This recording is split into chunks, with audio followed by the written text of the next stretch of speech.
Friends, आज हम पढ़ेंगे 10th क्लास की एक और पोइम जिसका टाइटल है ए टाइगर इन द जू। और ये पोइम जो है लिखी है लेस्ली नॉरिस ने। और लेस्ली नॉरिस जो है वो मूल रूप से साउथ वेल्स यूके का निवासी था। Let's start the poem. This poem contrasts a tiger in the zoo with the tiger in its natural habitat. यह कविता जो है वो एक कंट्रास्ट करती है एक ऐसे बाघ के साथ में जो कि चिड़ियाघर में है, उस बाघ के साथ जो कि अपने प्राकृतिक आवास में रह रहा है। The poem moves from the zoo to the jungle. कविता जो है उसमें चिड़ियाघर से जंगल तक and back again to the zoo, और फिर जंगल से वापस चिड़ियाघर तक के चित्रण को प्रस्तुत किया है।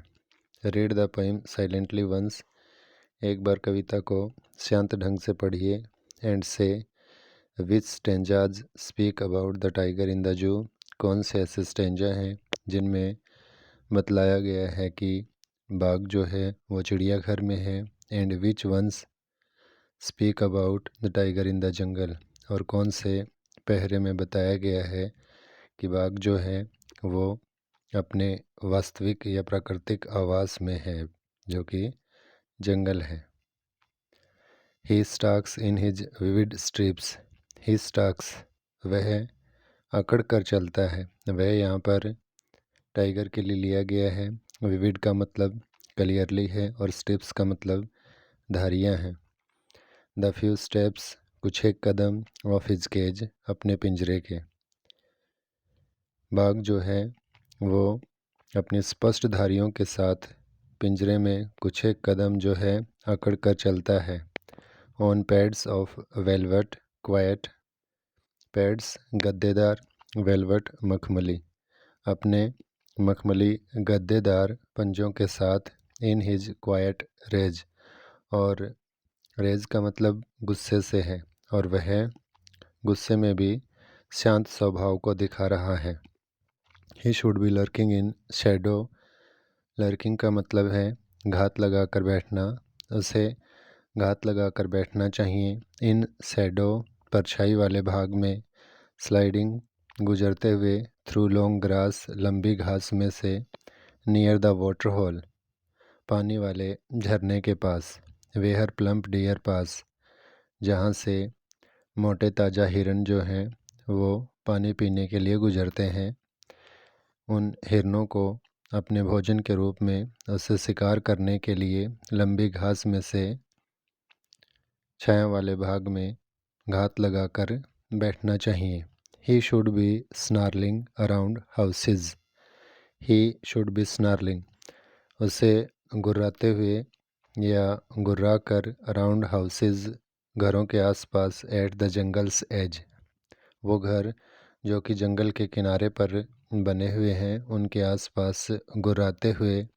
बेयरिंग हिज वाइट फंक्स, अपने सफ़ेद बिना ढके दांतों को दिखाते हुए। हिज क्लाज, अपने पंजों को दिखाते हुए। टेरराइजिंग द विलेज, गांव वालों को डराना चाहिए या गांव वालों में डर का माहौल पैदा करना चाहिए।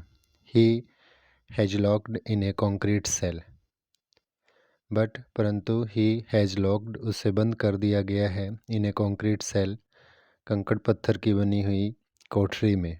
हिज स्ट्रेंथ, उसकी जो ताकत है। बिहाइंड बार्स, वो सलाखों के पीछे है। Stalking the length of his cage, अकड़ कर चलते हुए अपने पिंजरे की उस लंबाई में। इग्नोरिंग विजिटर्स, वो अनदेखा करता है विजिटर्स को। वो विजिटर्स जो चिड़ियाघर में इसको देखने के लिए आए हुए हैं, उन विजिटर्स को वो अनदेखा करता है। He hears the last voice at night. He hears, वो सुनता है। द लास्ट वॉइस, अंतिम आवाज़। एट नाइट, रात्रि को। द पेट्रोलिंग कार्स, गश्ती करने वाली कारों की। एंड स्टेयर्स, और टकटकी लगाकर देखता है। विद हिज ब्रिलियंट आइज़, अपनी चमकदार आँखों से। एट द ब्रिलियंट स्टार्स, चमकदार सितारों की तरफ।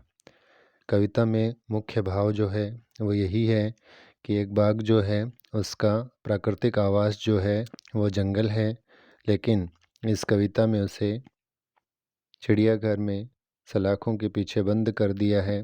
वह अपनी आज़ादी के लिए कुछ नहीं करता है, वह असहाय है। अगर आपको आज का लेक्चर पसंद आया तो आप वीडियो को लाइक कीजिए, सब्सक्राइब कीजिए। धन्यवाद।